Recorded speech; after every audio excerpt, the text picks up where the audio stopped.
So yun na nga no, bali this time is we're heading to Tacloban City. Hindi naman natin first time, pero first time natin pumunta ng Tacloban City via aeroplano no. Kasi most of the time, by land ho tayo, bumabiyahe. Mga taga Tacloban no, mga waray-waray natin na mga ano, mga sangkay. Sangkay means kaibigan. Primo means pinsan, tama ba? So welcome to Tacloban City. For flight RJ381 bound for Cagayan, wala kami double check kung yan ang boarding pass. Okay na no, so we are going to Tacloban City. So asa na yon? Ito na. So mga waray-waray people no, shout out ho sa inyo dyan no. See you, kita-kits. So tingnan natin no kung gano'ng nga bahagan na ang Tacloban City i-compare nung taong 2016-2017 na ako'y huling pumunta sa inyong napakagandang syudad no, pinalanggang syudad. Gitna na lang, okay.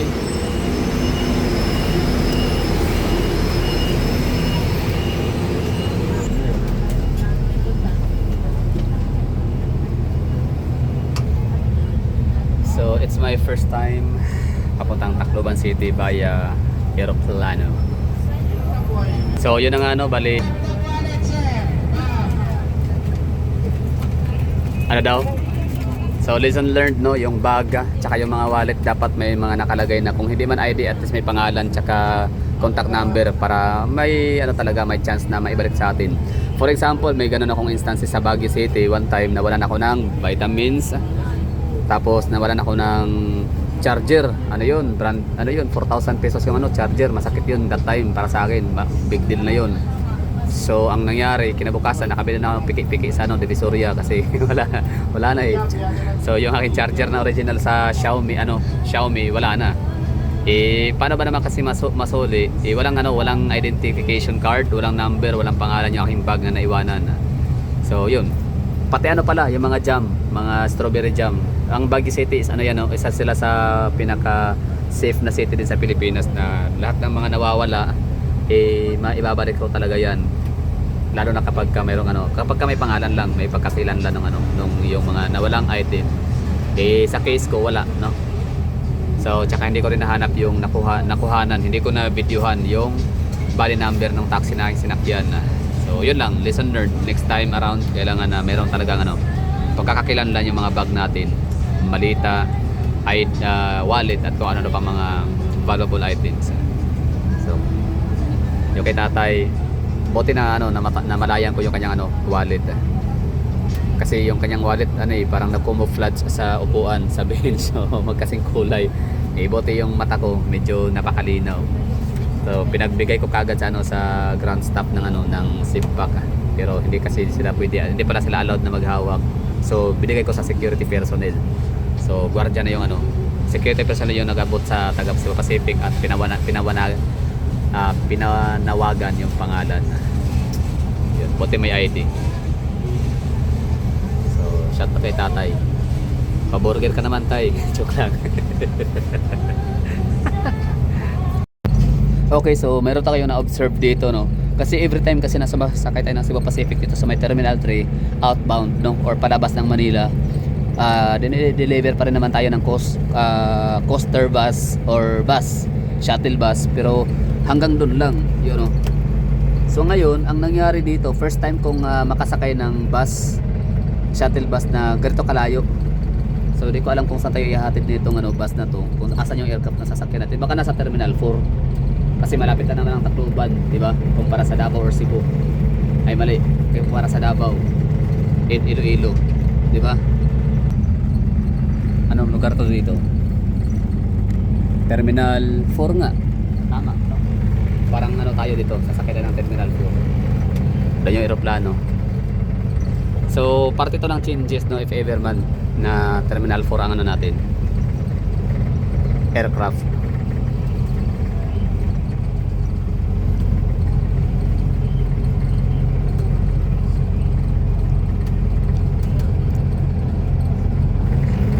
Ang galing no. In some point ako'y humahanga kay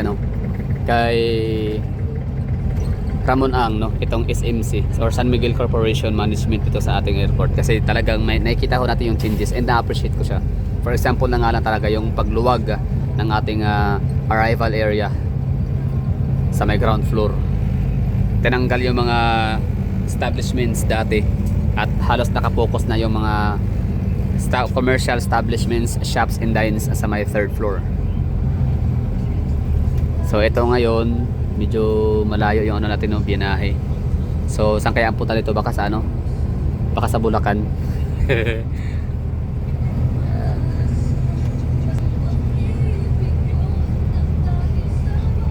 So ang dami na rin ano na experience na biyahe, no. Manila to Davao, Manila to Bohol, Manila to Cebu, Manila to Iloilo, Manila to ano pa ba?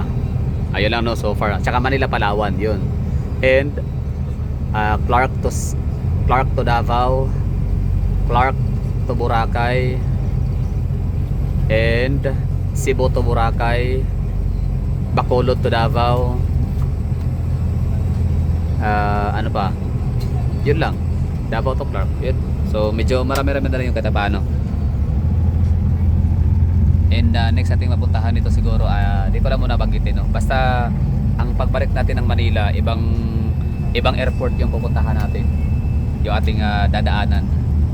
Sadya ko yun para ma-experience ko halos lahat. Darating yung time talaga na lahat ng airport sa Pilipinas ay na-try na natin. Babalik extra. Anong nangyari? Ito ba yung sasakyan natin na aeroplano bound for Tacloban? Ba't parang kalbo yung ano, engine? O yung disgrasya pala na ano, yung sumabog na aeroplano sa may Cagayan de Oro City. Flight yun galing Manila to Tacloban. Connecting flight Manila to Cagayan de Oro City via Tacloban. Connecting flight yun. Sumabog. Hindi ko lang ako anong year yun, basta parang ano, 90s. Hanapin nyo na dyan sa, ano, sa YouTube. Meron yun, Cebu Pacific plane crash sa Cagayan de Oro City.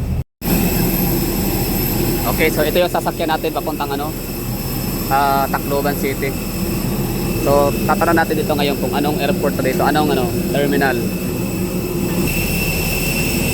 Okay, so confirmed, ano nga talaga siya, no, Terminal 4. So tinanong ko naman yung gwardiya dito na itong mga staff dito sa area, no, kung talaga bang kapag Tacloban ang punta ay talagang dito sa Terminal 4 yung ano, yung magiging paradahan, turnuhan ng eroplano.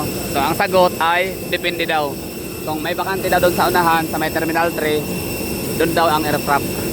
So hindi to palagi, no, na ganito. Depende sa availability and vacancy ng slots. Kasi dapat doon lang eh.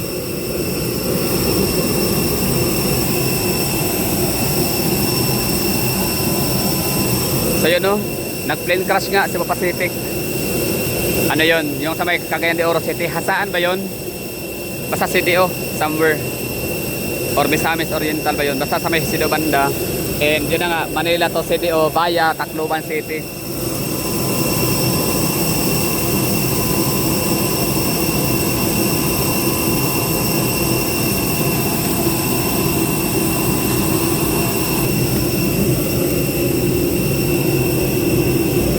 So it's Terminal 4.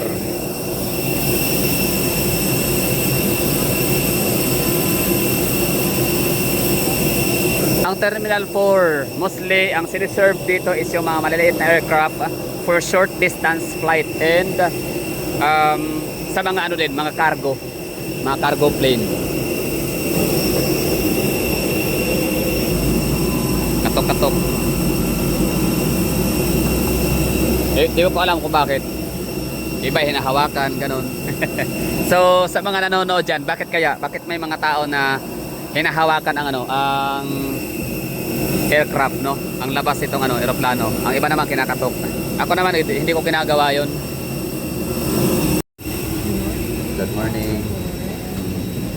Welcome aboard. So yung seat assigned natin ay sa third. Our cabin crew who will demonstrate the safety features of this aircraft. Each seat is provided with a seatbelt.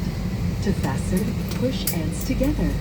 Tighten seatbelt by pulling loose ends. So ngayon naiintindihan ko na kung bakit kinanceled yung flight ng Davao To release. sa Manila In case of via loss, Tacloban your City, license connecting is flight. under your seat. Alam niyo bakit? Kasi ibig sabihin walang masyadong pumupunta ng Tacloban City from Davao City and vice versa. Take tape around the waist. Kaya kinanceled And to buckle. Pull ang tape flight, to di ba? tape. Kasi logi, mahal ang gasolina, sweldo pa sa mga attendant, maintenance, lahat-lahat. Tapos ang pasahero 5 lang, di ba? So, kinanceled na lang. So, ang ginalala sa akin, ako na inilipat ako sa flight na direct to Manila na lang. So, tinan mo to, partida Manila pa to ha. Manila is dito tang gagaling ang napakaraming pasahero, di ba? So, bound for Tacloban City. So, Tacloban City covered ho niya yung Ormoc, Maasin, some part of Samar, di ba? It's like mga Borongan, Pasay, mga ganong area. So, pag uwi sila sa mga ganong lugar nila, Palo Leyte, Tanawan Leyte. So, dadaan talaga yan ng Tacloban City Airport. Pero kita mo, may mababakante pa, 3. Ibig sabihin, hindi syllable yung flight papuntang Tacloban City. So walang something sa Tacloban City na dapat bisitahin ng mga turista. So in short, ang mga sumasakay dito mostly ay mga residente, mga taga Leyte in Samar. Pero akin na naman yun, pwede naman akong mali. So sa mga taga Tacloban dyan, kayo makapag-testify kung totoo ba yung mga sinasabi ko, yung aking mga presumptions at assumptions and speculations. Guests must leave their bags and immediately proceed to the usable exits.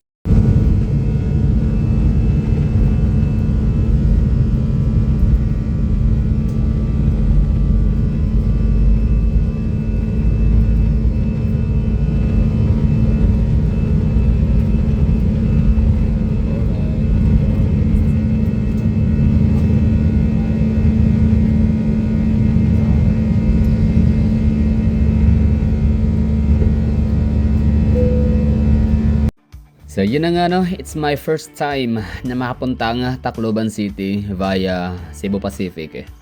Ibig ko sabihin na mag-aeroplano kasi most of the time ako pumupunta ng Tacloban City via land trip or by land, kumbaga bus. So ito, isa na rin sa pinaka-purpose ko dito na mag-aeroplano para makita ko yung airport ko talaga na sa loob, kung gaano nga ba ito kaganda, gaano nga ba ito halaki, kung gaano nga ba ka-effective itong mga Romualdez family, yung kailang clan as a politicians, kasi din sila, political dynasty din sila, diba, sa Tacloban and Leyte, just like Duterte family is a political dynasty in Davao City, but you can see naman the result na napakadabis talaga ng Davao City. What I mean is isa sa pinakamagandang syudad ng Pilipinas ang Davao City, not even in the Philippines but also outside from the Philippines, even in Southeast Asia. So Davao City noted or nakakatanggap talaga siya ng maraming mga parangal awards. Just for example na lang, ang safest city, cleanest city, organized city sa buong Southeast Asian region, like top 2, top 3, mga ganun, and consistently top 1 naman sa Philippines. Well, gusto ko lang din talagang mahita ang airport ho nila, kung gaano nga ba ito kaganda. Actually, ang Tacloban City, matagal ko na siyang nakikita talaga sa mga screen, monitoring screen sa may mga airports. Lagi ko nakikita yung mga bound for Tacloban, hindi ho talaga siya laging absent. Ibig ko sabihin, every time na ako napupunta sa airport, at talagang lagi kong naririnig yung paging for the passenger flight 5G5 bound for Tacloban City. Please proceed to the gate number 1, 2, 3. So yun po yung mga naririnig ko lagi. So yung Tacloban na yan talagang napaka-issue sa aking pandinig. So ngayon, it's about time na makikita ho natin yung kanilang airport. So gano'n nga ba ito kalaki? Bakit daming flights ho talaga nito sa lugar nila, sa kanilang airport? Well, ang masasabi ko, so unahan ko na kayo, hindi naman pala siya ganun kalaki. In fact, Daniel Romualdez Airport is hindi talaga siya parang international. I don't know. International ba siya? Parang hindi naman. Malit lang ho talaga siya. Pero syempre, makikita niya ni mamaya kasi gagawa ho tayo ng airport or Tacloban Airport review vlog and honest review. Parang gano'n, tour, honest review. So, tingnan natin, no, yung kanang mga facilities, amenities, kung facilities and amenities kung maganda nga ba ito, no. Siyempre, hindi naman natin pwede i-compare din ang Davao City, pero parang hindi maiiwasan kasi nga Romualdez versus Duterte kasi ang labanan ngayon sa ating politics. So, tingnan natin itong galing nitong mga Romualdez family, kung gaano sila kaganda, gaano sila kagaling mag-run ng kanilang city/province and region, no? Nangangarap nga ito si Martin Romualdez na maging presidente, maging pangulo. Sana man lang simulan niya muna sa kanyang lugar, no, sa Tacloban/Leyte. So just like the Duterte, hindi naman talaga sila gustong tumakbo in the first place, no, as a national position, no, as a President si Digong and Vice President si Sara Duterte, if not for people na nananawagan for their candidacy. So yan lang, kasi magaling ang mga Duterte ang brand of leadership. Yan, magiwang-giwang.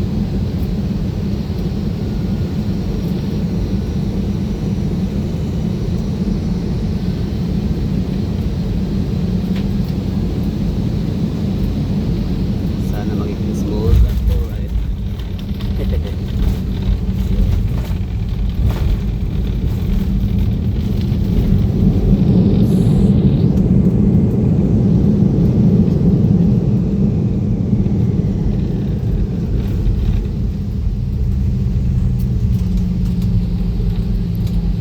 Diba?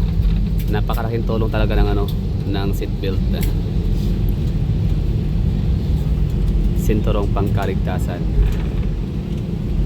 Kasi kita nyo nakahawak na ng camera. O, diba? Kung wala kayong sinturong ng pangkaligtasan, na tayo.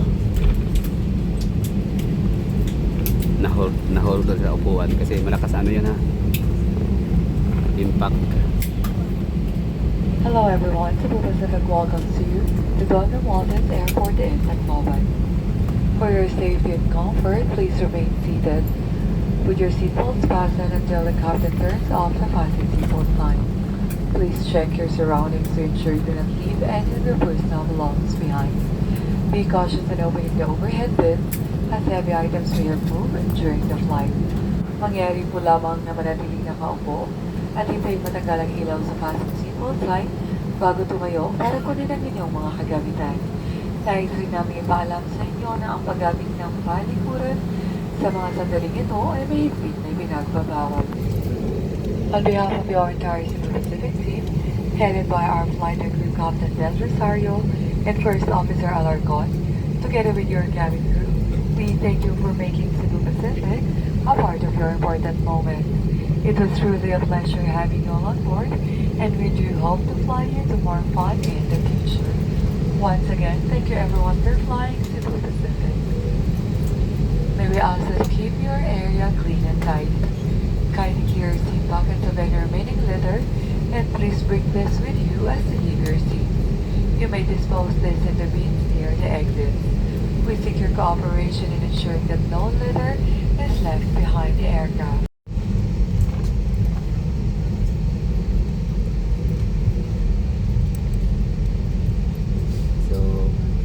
Daniel Zero Romualdez Airport. Ang liit naman, no?